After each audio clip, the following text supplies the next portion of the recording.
Well, after that Justice Department report, many questions remain about what reform will actually look like. CBS News Justice reporter Paula Reid is in our Washington bureau. Paula, the findings come after more than a year-long investigation. So can you tell us what's next for the Justice Department and police?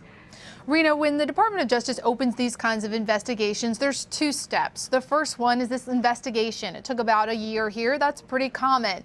And then they usually take the second step, another year, to figure out how to solve all the problems that this investigation revealed. So that's what the city of Chicago has to look forward to over the next year or two, is trying to come up with solutions. Now, typically, the city and the Department of Justice agree on certain solutions. They go before a judge. It becomes a court enforceable agreement, but it's not clear whether or not the next administration will go that route or if the city will be left to their own devices to use this report as a guide map for how to solve all these problems.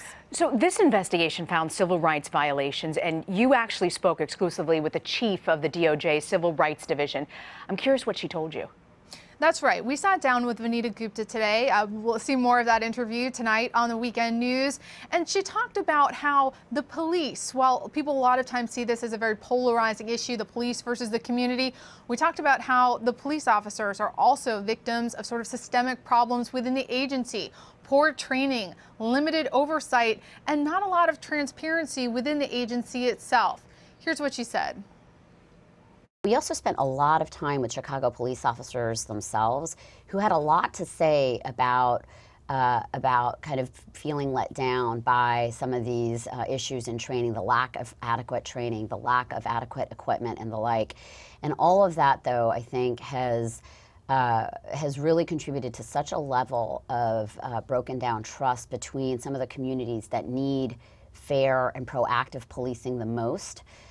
And that's a real problem. It becomes a real problem for the ability of the Chicago Police Department to solve and prevent crimes when their own residents and the people that they serve just don't trust that the Chicago Police Department is there to protect them. And I think it has had a huge impact on morale for police officers. Paul, there's clearly a new administration coming in. We know Senator Jeff Sessions from Alabama is being tapped as Attorney General. I'm curious where you see this investigation and the findings going from here with this new administration.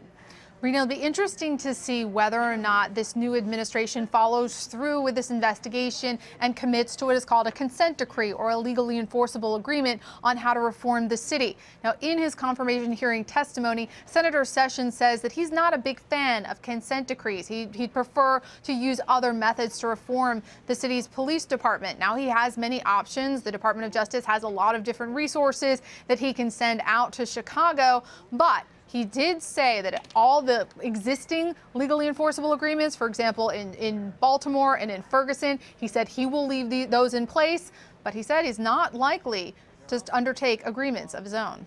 Paula Reid in Washington. Thank you, Paula.